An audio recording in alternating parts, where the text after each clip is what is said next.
you know, Sonic and Sega All-Star Racing is very much a Mario Kart clone, and there are a lot of people who will dismiss it for that reason alone. But the thing about Sonic and Sega All-Star Racing is that while it is a Mario Kart clone, it's a really high-quality one. Like, as long as it's done well, I don't really care if it's derivative of something else. And, you know, this game is done very well. It is clearly made on the cheap, though. A lot of the music and voice clips are taken straight from the games that they came from. Like, very little was actually composed or recorded for this game.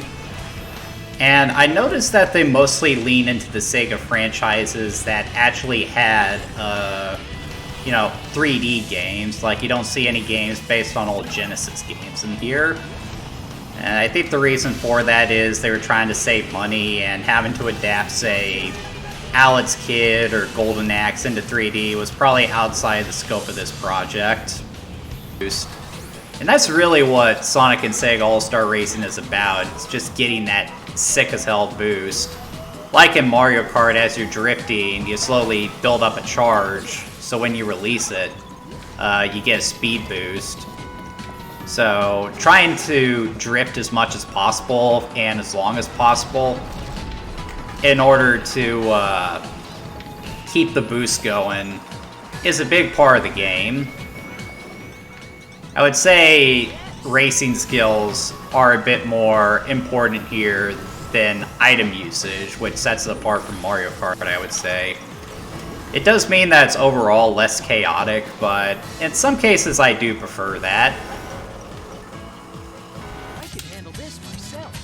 Now, Samade Amigo. Now this is probably the most famous level in the game. This is just such an awesome track here. Like, just the shift in art design is cool enough, but then you get to this part. It's just so trippy.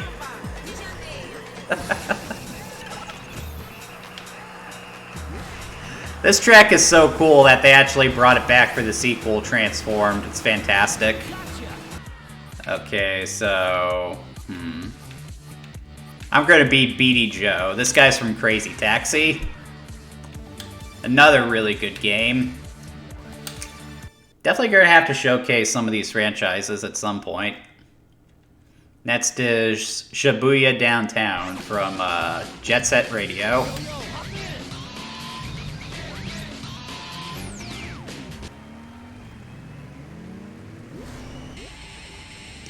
Yeah, so I screwed up my boost there, so my engine stalled.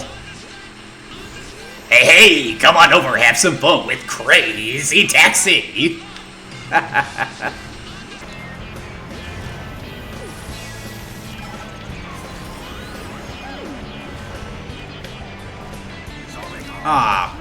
Okay, this is a horrible...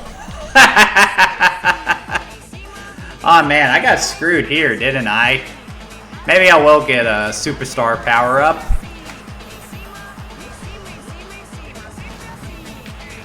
Though with these characters specifically, it's not going to do me much good. See, first thing I get.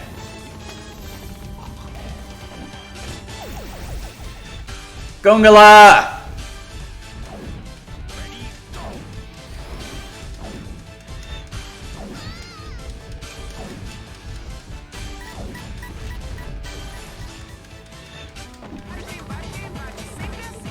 Well, that'll help me get it back on track, at least to some degree.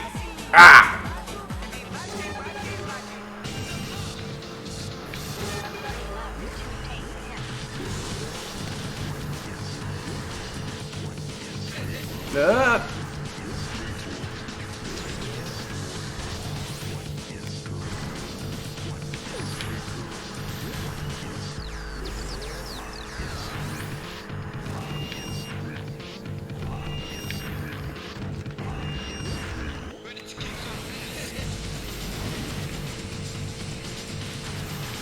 Wonder how this game got away with the Raid E for everyone rating.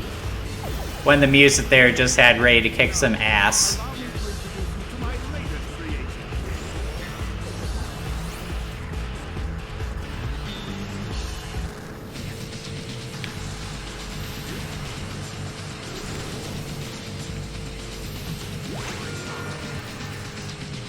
And that'll do.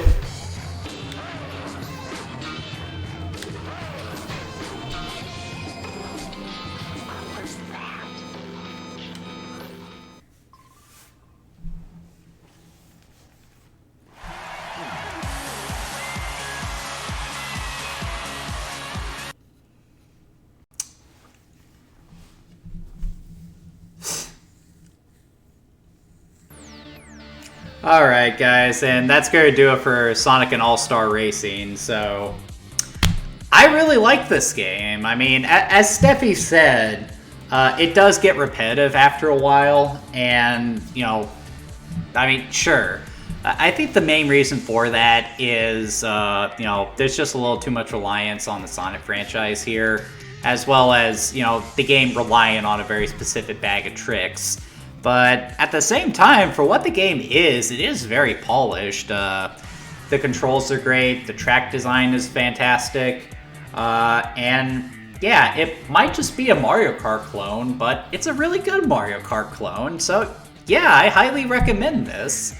I'd even say that I enjoy this more than Sonic Racing Cross Worlds. If you only play one Sonic Racing game, though, I highly recommend Sonic and All-Star Racing Transform. Now, that is a video game right there. But, yeah, Sonic and Sega All-Star Racing, highly recommended. Lots of fun. Check it out if you never played this game before.